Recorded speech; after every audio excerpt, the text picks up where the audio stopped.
ngaos khataman nggih. Kula sedikit niki ngaos kalian mbak-mbak mawon niki sing kiai kalian dunyai mboten usah ngrungokno. Mboten usah midanget. Ngeten nggih mbak-mbak sing khataman, ada beberapa ini kata sing mboten Jawa nggih. Kula bahasa Indonesia mawon. Niki kula batesi mengke bingung niki sekitar 30 menit maksimal. Ada beberapa kaidah yang kita tidak boleh salah. Baik itu yang terkait tafsir maupun yang terkait tajwid. Yang terkait tafsir kula niki sering diutus ngisi teng Yambuk teng pondoke Mbak Arwani. Ada hal yang setiap mufassir itu mesti menulis begini teng Fatihah ini. Wa yuqaddaru qabla qaulihi ta'ala iyyaka na'budu qulu. Sebelum iyyaka na'budu itu harus ditakdirkan itu ada komponen kata yang dibuang. Geniku kata-kata napa? Qulu, katakanlah. Kenapa demikian? Karena iyyaka na'budu itu kita yakin itu dawuh Allah. Kalau itu dawuh Allah, masa iya Allah ngendikan ke kita iyyaka na'budu. Nggih saya ulang lagi logikane nggih. Masa iya Allah ngendikan ke kita iyyaka na'budu, berarti Allah yang nyembah kita. Masa Allah ngendikan ihdinas siratal mustaqim, tunjukkan jalan yang benar. Maka ngendikan Imam Tobari iyyaka na'budu itu dawuhnya Allah yang sudah dikasihkan ke kita. Ini mbak-mbak sing khataman nggih dirungokaken. Itu dawuh Allah yang sudah dikasihkan ke kita. Cara Allah mengasihkan ke kita gimana? Allah bilang ke kita, wahai para hamba-hambaku, katakanlah iyyaka na'budu. Wahai para hambaku, katakan dalam doa kamu ihdinas siratal mustaqim. Karena kalau itu kamu anggap masih kata-kata Allah yang tidak diberikan ke kita, berarti Allah ngendikan ke kita iyyaka na'budu. Kan boten mungkin masa iya Allah nyembah kita. Itu hal-hal yang menjadi lazim untuk ilmu tafsir yang kategorinya cara kula nggih pun fardhu ain karena memang harus diketahui. Nggih kula baleni malih nggih. Jadi ada ayat-ayat Allah yang sudah diberikan ke kita dan itu milik kita. Nggih niku misale napa iyyaka na'budu wa iyyaka nasta'in. Itu adalah kalamnya Allah yang kira-kira begini, Allah bilang ke kita, qulu, kalian semua harus mengatakan iyyaka na'budu wa iyyaka nasta'in. Dan ketika kalian berdoa harus mengatakan ihdinas siratal mustaqim. Nah sebab niku termasuk kelaziman dalam ngaji Quran selain tadi ilmu tafsir juga tajwid yang mendesak itu waqaf. Ini ki ngapunten sangat teng Gusmo teng ning elok kula tutu poin mawon karena kula niku pancen pantangan pidato ngisi ngeten pantangan. Siji nggih kula yakin Pak Yai pun saged didik santrine. Jadi mboten perlu ngurbano kula kan ngisi. Jadi ini cerita sing pokok-pokok mawon. Yang harus mendesak sebelum tahu diroyahnya, kajiannya itu adalah ngerti wakaf. Wakaf itu di Indonesia itu sudah ditandai sebetulnya sama lajnah. Saya termasuk yang dimintai pendapat sering mas. Tapi beberapa tradisi di Indonesia niku kan wakaf niku anut guru. Misalnya di tradisi sanad kita, misalnya di surat Yusuf biasanya diwasolkan inna abana lafi dhalalim mubin ini qatulu Yusuf awitrahu. Terus kita dikritik sama pihak-pihak Arab Saudi karena tradisi mereka kalau al-waqfu ala ru'usil ayi, wakaf di awal di akhir ayat itu baik. Tapi kita ngikuti tradisi guru-guru kita yang sudah melatih kita dengan makna. Sehingga kadang-kadang kita ini enggak nyaman, misalnya fawailul lil musallin, maka celaka bagi mereka yang apa? Salat. Itu kalau lil musallin berhenti, semaannya berhenti atau anaknya rewel berhenti, hanya ditulis oleh malaikat, ini mbak-mbak baca fawailul lil musallin, neraka wel atau kecelakaan bagi mereka yang salat. Sehingga terus diatur sedemikian rupa di era Mbak Arwani, Mbah Munawir, di era guru-guru kita ditandai beberapa aturan, ini nggak boleh wakaf, ini harus wasol. Tapi kemudian di era modern itu al-waqfu ala ru'usil ayyi itu dianggap sunnat, diyakini sunnat. Nah, saya sendiri sebagai pribadi itu yang penting tidak wakaf di hal-hal yang fatal. Saya cerita ini ada Gus Idror, menantu di sini dan putra guru saya Mbah Maimun. Mbah Maimun itu pernah ada anak-anak yasinan. Ketika yasinan jenis santri cepet-cepetan fala yahzunka qauluhum. Terus diwasolkan fala yahzunka qauluhum inna na'lamu ma yusirruna ma yu'linun. Itu keluar marah-marah, duka besar. Karena ketika itu diwasolkan, nggih kula namung ngomong ulumul Quran pribadi matur. Ketika itu diwasolkan, maka inna na'lamu itu jadi makaulul kaulnya orang-orang kafir. Jadi fala yahzun mongko aja sampai nyusahno ka ing sira Muhammad apa kauluhum omongane wong kafir. Rupane omongan inna na'lamu ma yusirruna ma yu'linun kan fatal betul. Muhammad, engkau jangan risau atas komentar orang-orang kafir bahwa saya, Allah, kami, Allah ini tahu apa yang mereka sembunyikan maupun yang mereka perlihatkan. Maka di situ jelas harus wakaf. Fala yahzunka qauluhum. Muhammad, kamu jangan risau ocehan atau omongan orang-orang kafir yang ngomong kalau kamu itu tidak rasul. Qauluhum bi annaka lasta mursal. Terus qala ta'ala tasliyatan li nabihi inna na'lamu. Terus kemudian Allah menasihati nabinya, Muhammad kamu tidak usah susah atas komentar orang kafir karena inna na'lamu ma yusirruna wa ma yu'lin. Sebab itu benar-benar fatal ketika kita misalnya yasinan, ya terutama bapak yang sudah khotimat, yang sudah pinter. Kalau masyarakat kan penak. Masyarakat itu selalu menang. Penak, baru kayak faham itu kepenak. Malaikat sing ngisap ya males. Mus maca Quran kok disalahno. Lane kula nek tak kenang saking Mbah Mun niku, aku iri hak wong bodho ku iri. Islame pas-pasan ra tau wedi suul khotimah. Kene wis kiai kaji tahajud witir jek uji suul apa? Khotimah. Dadi wong awam mak penak pokoke Islam wis wae mati ya mati, ora tau kepikiran suul apa? Khotimah. Nah, mun kiai kados jenengan repot. Islam khusyuk ibadah jek ndonga ya wedi suul apa? Khotimah. Mun kula terangno malih.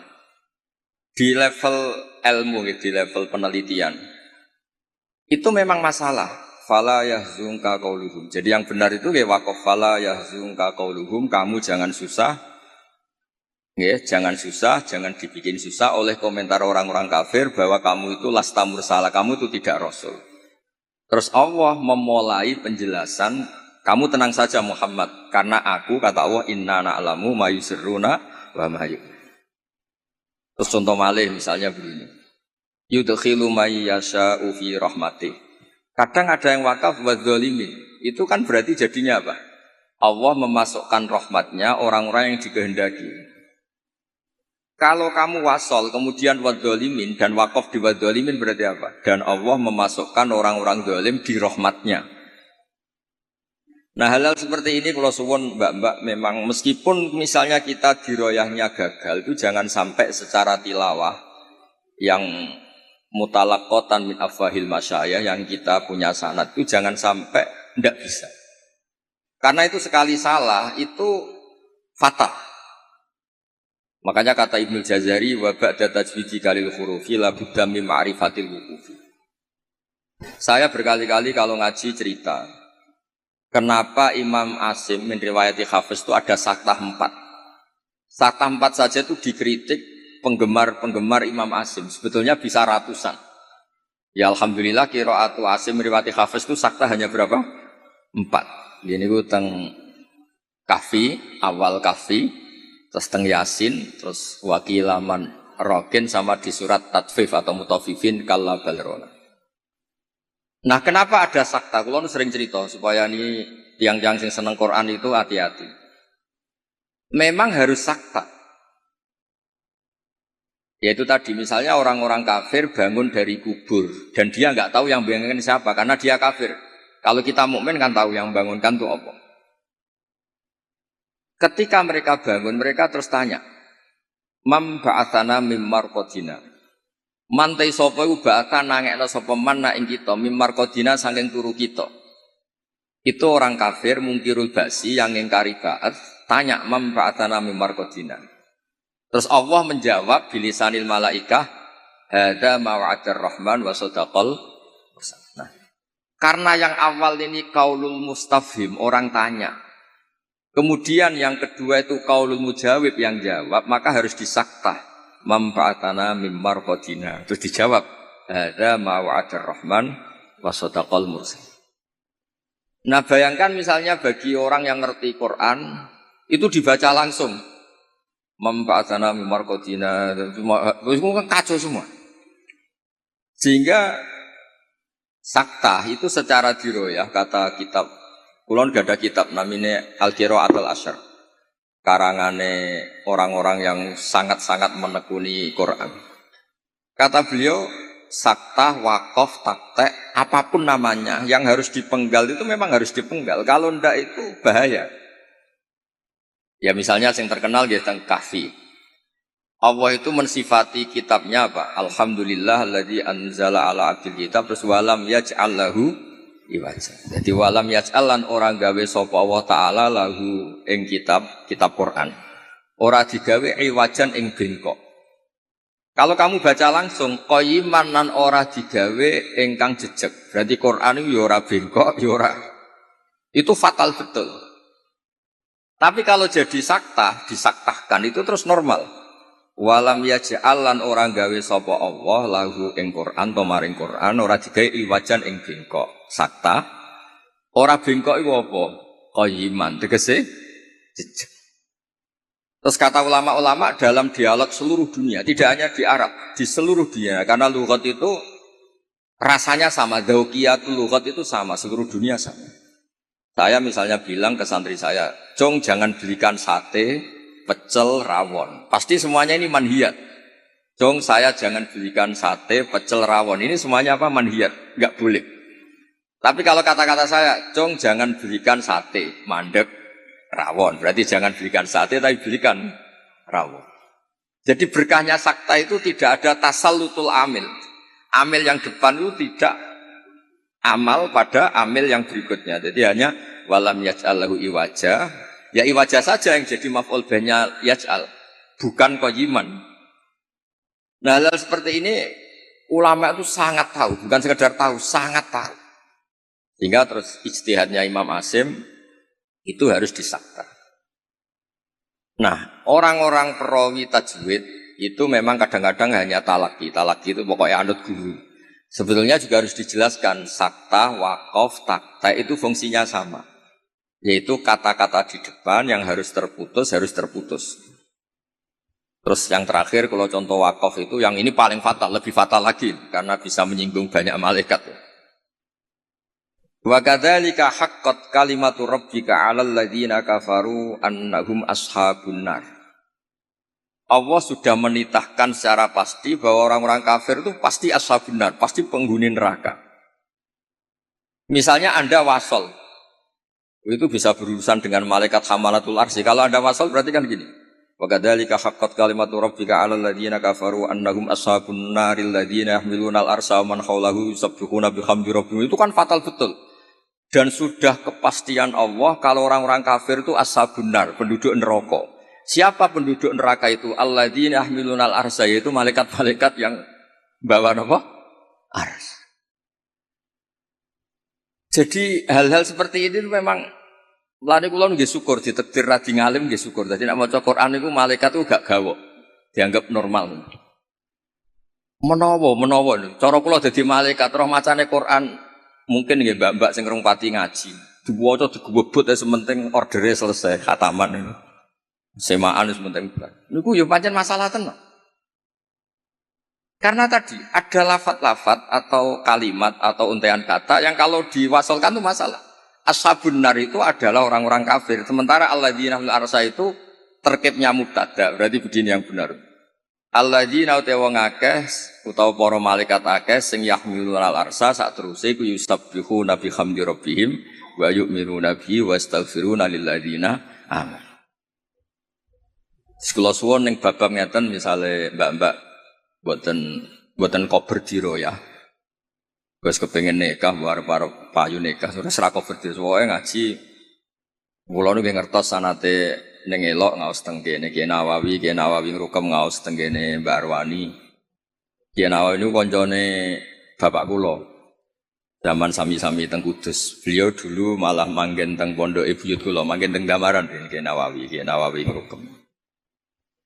Jadi ketika niki kula ngomong namung fokus ulumul Quran. Jadi terus dikaranglah kitab-kitab ulumul Quran yang spesial wakaf. Karena wakaf itu yang paling fatal kalau salah itu paling fatal. Ya ada soal misalnya wa kadzalika haqqat kalimatu rabbika 'alal ladzina kafaru annahum ashabun nar kok terusane diwasolno alladzina yahmilunal ars. Itu malaikat aras bicara bener. Biasa semaan ngawur, masuk malaikat hamalatul arsi jadi ashabun nar itu kan fatal. Garu-garu. Mulane donga mawon sampean. Mulane nek sampean Qur'ane fakofera bener maca sing cepet ae. Dadi malaikat ora kok bernilai, mergo bingung terus. Dadi malaikat kaya sing nyemak delok pojok tok. Karena sekali maca mbok jiwai jebule salah iku malah napa? Malah fatal. Mau niki sing kedua kalau cerita syifa. Quran itu syifa, obat atau solusi. Ini juga penting dijelaskan. Ketika kita nekuni ilmu astronomi atau falak, itu Quran cerita dan itu pasti benar karena bisa dibuktikan. Gini gue misalnya cerita asyamsu wal qamaru bi husban. Allah itu bikin matahari dan bikin rembulan itu untuk hitungan. Makanya ngendikane Allah di ayat lain huwallazi ja'ala asy-syamsa diya'an wal qamara nuran wa qaddarahu manazila li ta'lamu 'adadas sinina wal hisab. Kemudian ada tahun Syamsiyah yang kebetulan terkenalnya di Indonesia itu tahun Masehiyah atau Miladiyah. Sebetulnya itu tahun Syamsiyah, enggak ada hubungannya dengan Miladiyah. Kemudian yang satunya Qamariyah. Sebetulnya ya Qamariyah. Karena yang Syamsiyah sudah milik sebelah dikatakan Miladiyah, terus Sayyidina Umar itu memaklumatkan ya sudah yang Qamariyah katakan Hijriyah sehingga kita ini punya. Makanya ada Miladiyah, ada apa? Hijriyah. Itu hakikatnya adalah Syamsiyah sama apa? Qamariyah. Sehingga peneliti astronomi itu juga suka sama Quran. Karena itu juga memenuhi hasrat mereka yang suka ilmu. Terus lasyamsu yambaghi laha an tudrikal qamara wal lailu sabiqun nahar dan seterusnya. Kemudian ada orang itu juga suka sosiologi, suka ilmu sosial. Dan itu yang saya sering setiap misi di Jogja mesti saya itu cerita ilmu sosial. Ilmu sosial itu kebetulan bapak sosiologi itu yang paling dikenal jenis Ibnu Khaldun. Punya kitab namanya Muqaddimatu Ibnu Khaldun. Kalau sinau tenanan, ya sinau tajribah, maksudnya penelitian sosial juga sinau kitab-kitab. Kata Ibnu Khaldun begini, dan ini harus dihayati, dilakukan ketika mbak-mbak pulang. Andai kan Rasulullah SAW itu setiap hari bisa terbang Mekah Madinah, setiap hari Mi'raj. Tapi Nabi itu kikir misalnya, tentu ini misalnya, kikir, setiap ketemu orang itu misoi, ketemu orang itu menyakiti, merugikan. Itu tetap tidak akan diikuti. Jadi misalnya kulon gak ada kiai atau gak ada konco, sing tiap hari itu terbang di Mekah, Jumatan ini Mekah, popo ini Mekah terbang, betul numpak pesawat, ngirit, keramat tapi ngirit. Tapi dia ini medit, nak diutang kulo ya orang nyaur, ketemu kulo misal, tetap tidak saya hormati.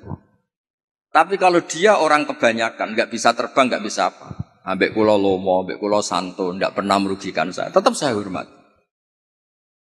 Sehingga para pakar-pakar di semua, di seluruh dunia, itu menghormati betul sisi sosiologi Quran. Gini kok Allah ngendikan tentang kekasih, Fabima rahmatim minallahi lintalahum walau kunta faddun ghalidal qalbi lan faddu min hawlik. Muhammad, kamu dicintai orang banyak itu karena layinal janib. Kamu itu santun, kamu itu menarik, kamu itu simpatik. Walau kunta faddun ghalidal qalbi lan faddu min hawlik. Kalau kamu itu angkuh, keras hati, orang sekeliling kamu pasti bubar. Misalnya kula nu wonten Zaid, bedino iso terbang ning Mekah. Bariku kok nyolong pitik kula, tetep tak ora tak arani maling, ora tak arani wong keramat, tapi tak arani maling. Wong iso terbang Mekah tapi wong nyolong pitik tetep tak arani maling, mboten tak arani tiyang napa? Tapi ra iso terbang ning Mekah. Tapi ngekeki sampean alfat, tetep ki matur nuwun wong apik. Nah, sehingga ini ngendikan ulama, mboten ngendikane kula. Sehingga mukjizatnya Nabi Muhammad SAW itu ya peradaban itu. Bu istuli utamima makarimal akhlak. Peradaban. Yaitu mukjizat Nabi terbesar ya peradaban itu. Sehingga kenangannya orang-orang kafir masuk Islam mesti ditanya, kenapa kamu Islam? Saya ini kenal, nyebutnya masih jangkar, saya ini kenal Muhammad tuh lama. Dan kenangan saya itu layak dibu alan nas. Dia tidak pernah bohong pada manusia. Fala yakdziba alallah. Makanya Islamnya orang Islam dulu itu unik. Yang Islam itu teman dekat semua. Bojone sampean, mbak-mbak iso ben ati bojo, orang-orang ngandel wis sing lanang. Kok nak melarat mangkel mergo kere, nak sugih kepen wayah, ruwet pokoke wong lanang ruwet. Tapi Nabi itu sing pertama iman Sayyidah Khadijah. Niki tantangan para iki jarang bojo ngimani sing lanang itu jarang. Sing pertama iman tiang lanang itu Abu Bakar, koncone dagang, dijak malor ngidul jenenge Abu Bakar. Zaid niku bin Harisah. Anake ketua suku. Ilang teng Mekah ditemuk tiang terus dadi budake Khadijah terus dikekno Kanjeng Nabi. Pokoke Zaid iku budak. Niku bareng derekno Nabi tahunan niku wong kok apike ngene. Niku dijaluk bapake merdeka meneng mboten purun. Sampai diceluk Zaid bin Muhammad. Intinya ngeten, Islam itu apa? Dawe pangeran amlam ya'rifu rasulahum fahum lahum munkirun. Muhammad ini figur yang saya lepas dan Anda bisa ngecek bapaknya siapa, keluarganya siapa, perilaku sosialnya kayak apa, punya reputasi bohong apa enggak, punya. Makanya ketika Nabi pertama dakwah, lau akhbartukum, ara'aitum lau akhbartukum. Saya kalau cerita ke kamu bahwa sekarang di balik gunung itu ada pasukan yang mau menyerang kita. Akuntum musaddiqi, apa kamu percaya sama saya? Semua sama itu jawab, ma jarrabna alika kadiban. Muhammad selama ini saya tidak pernah kamu itu bohong. Sehingga ketika Nabi memaklumatkan diri jadi Nabi, yang pertama-tama beriman ya Sayyidah Khadijah, Abu Bakar. Karena ya alasannya selama ini kenangan saya itu gak pernah dibohongi Muhammad. Kalau dia tidak bohong sama manusia, maka tidak akan bohong sama Allah Subhanahu wa ta'ala. Sehingga mukjizatnya Hadaddin itu ya peradaban itu. Ya saya ulangi, mukjizatnya Hadaddin ya peradaban itu. Sehingga agama ini dibawa mulai Rasulullah sampai Wali Songo sampai sekarang. Kiai yang diikuti orang banyak ya yang peradabannya baik. Baik itu bisa manfaat atau paling tidak merugikan orang lain. Coba kalau saya misalnya jadi kiai terus dapat mukjizat tongkatnya Nabi Musa, itu untuk apa? Bingung kan?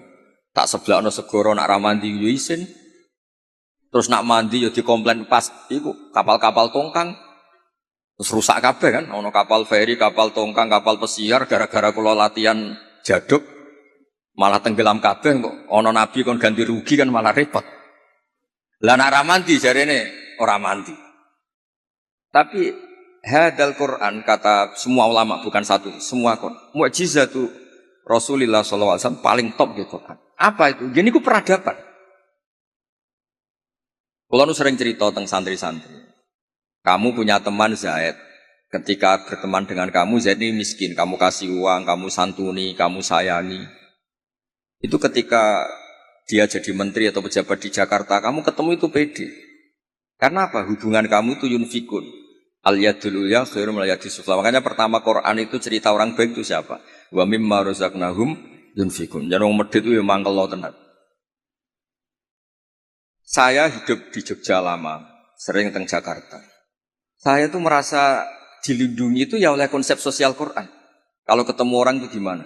Alladzina yunfikuna fis-sarra wa dharra. Usahakan kalau ketemu orang lain itu berkontribusi. Ketika kecewa wal kadhiminal ghaidha. Ketika kecewa itu ya tidak usah meledak-ledak terus miso-miso maksudmu itu nak ramandi yo isin, nak mandi ngrugekno wong Islam. Jadi kemungkinan dua-duanya itu buruk.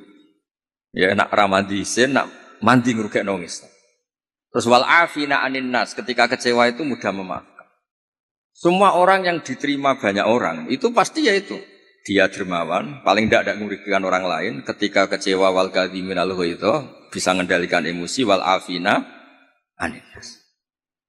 Sebab itu saran kula terakhir teng Mbak kula mboten kepengin ngaji sing aneh-aneh ini sing otoritatif. Sayyidina Ali itu kalau ngandani orang masalah sosial itu gampang. Kata beliau, ahsin man syi'ta takun amirah. Kamu baik saja sama seseorang, pasti kamu jadi pemimpinnya. Kita misalnya pergi, misalnya pakai Innova. Innova itu milik kita, sing melok numpang ya tetep mbok warungno, kamu baik, takun amirah. Pasti kamu pemimpinnya karena kamu al-muhsin yang baik. Terus wahtas ilaman syi'ta takun asirah. Silakan aja jadi orang murahan. Ketemu menteri ingin dikasih uang, ketemu kiai ingin dikasih uang, ketemu teman kepengen dikasih. Takun asirah, pasti kamu jadi pecundang. Terus wastaghni amman syi'ta takun nadhirah. Kamu jangan pernah butuh sama orang lain, maka kamu akan setara. Karena kita tidak butuh dia, kita setara. Orang itu sampai nyuwun sewu murahan dan tidak punya harga diri karena sering butuh sama orang lain. Kalau tidak pasti kita setara. Nah itu eling-eling napa? Ahsin man syi'ta takun amirah. Wahtas ila man syi'ta takun asirah. Wastaghni amman syi'ta takun nadhirah. Sehingga ketika Islam dibawa ke Eropa oleh Abdurrahman Dakhil Bani Umayyah dan Islam dibawa kemana-mana, termasuk Wali Songo di Jawa, di Indonesia. Itu mesti yang ditontonkan, yang disejarahkan mesti hal-hal sosial. Kayak Sunan Giri ya terkenal. Kayak klambi wong sing wudo, kayak mangan wong sing lesu, kayak tongkat wong sing wuto. Mesti filosofinya semuanya sosial. Dan sosial ini yang akan ngawal kita ila yaumil ya. Makanya kalau suwun pun mboten usah bayangno wiridan terus dadekno jenengan keramat mboten. Kula bolak-balik matur tentang semua kesempatan ngaji Dawe Ibnu Khaldun, hadza Rasulullah ahabbul khalqi ilallah. Ini Rasulullah, orang paling dicintai Allah. Itu saja kena khitab walaupun tafadzun ghalidal qalbi lan faddu min khair. Rasulullah sing man uida bil kauni kulli, orang yang bisa memanfaatkan alam raya ini sebagai mukjizatnya. Nabi bisa ngendikan sama kata, Nabi bisa ngendikan sama dok. Wad-dab wal ghazala yasyadani laka birrisalah. Hewan-hewan yang nggak bisa ngomong sakit ngomong, menyaksikan kalau Nabi itu Rasul. Batu bebatuan di Mekah salam sama Nabi. Kalau engkau ini ya Rasulullah. Itu pun kalau Nabi salah secara sosial, misalnya Nabi kok senang misoh, senang merugikan orang lain, itu tetap lan faddu min khaliq, orang akan bubar. Makanya ketika Ibnu Khaldun, hadza Rasulullah ahabbul khalqi ilallah. Itu saja kena aturan harus sosialnya baik. Kalau ndak lan faddu min khawlik. Jadi walaupun tafadzun khalidal qalbi lan faddu min khawlik. Padahal Nabi ini kata Ibnu Khaldun, man law sya'a uyida bil kauni kulli. Orang yang kalau Allah menghendaki bisa memanfaatkan seluruh alam raya ini sebagai kekuatan mukjizatnya. Itu saja harus ngikuti tatanan apa? Sosial. Jadi tidak boleh napa fadzun khalidal qalbi. Sekali itu terjadi lan faddu min khawlik, pakai lam taukid. Jadi kalau dimaknani model makna kiai kuno, walau kunta diparil itu berarti gak terjadi. Lau itu imtinaiyah, jadi itu gak terjadi. Walau kunta diparil, diandekan. Ono sapa sira Muhammad itu fadhon wong sing angkuh atau sing sombong, sing atos atine walidul qalbi, lan fadhu yaktine mesti bubar. La itu mesti bubar sapa ngakeh. Min khaulik saking sekeliling kamu. Ya dados kula suwun niki nggih kudune terakhir jen kula niku nggih niku Gusmo ning elok amun ngundang malih niki wonten Gus Sidr kula niku tiyang sing kathah sinau nganti sakniki kula niku tesih sinau mboten kok krana kepengin pinter nggih mboten kula niku sinau seneng senenge nggih pokoke seneng kula niku nak termasuk kiai sing mboten nampa tamu itu mboten krana sombong kula nggih mertamu kula nggih pendak ngaji kula nak ngaji ramah tapi nak mboten karena apa-apa, niki mboten membela diri mboten. Karena kula niku kepengin mawon. Konstruksi tafsir di Indonesia niku ya ngikuti ulama-ulama dulu. Caranya gimana? Ya kita baca. Kalau kita tidak baca, itu ya akhirnya Islam menurut saya. Itu kan lucu, Islam kok menurut saya. Nabi ora, kiai ora, wali ora, terus Islam menurut saya gini. Islam mbahmu menurut saya itu kan aneh. Tapi jadi kalau orang itu kalau nggak baca itu pasti akhirnya menurut saya. Tapi kalau baca dia terbentuk oleh yang dibaca.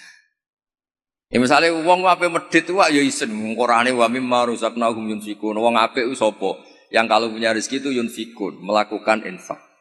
Jebule sak uripe mulai cilik nganti mati ku uripe yunfakun. Mau dikasih tok. Itu kan ya ora mutu. Urip mboten kan mboten mutu. Begitu juga di misalnya kul huwallahu ahad, kul itu katakan itu ada iklan. Jika ketika kamu tauhid itu pribadi atau sendiri berarti tidak bentuk orang lain menjadi ahli tauhid. Karena kul itu katakanlah itu ada maklumat yang dimengertikan orang lain. Kalau sering cerita tentang santri-santri. Nganti anak Islam itu bapaknya marai syahadat. Gurune marai. Ada interaksi sosial yaitu anak mulai cilik diwarai apa? Syahadat. Dimulai apa? Kul, katakan untuk diri kamu, untuk orang lain, untuk anak didik kamu. Berkahnya dikatakan yang diajari menjadi tahu. Nah, menjadi tahu terus Islam keberlangsungannya sampai ila yaumil qiyamah. Nah, misalnya terus kiai gendam atau mulang sementing gak ngelarani wong takok iso meneng kan yo rupet. Diroyahnya gimana? Diroyah itu kajian. Ana wong takok alamat. Pundi pondok Darul Quran meneng ae.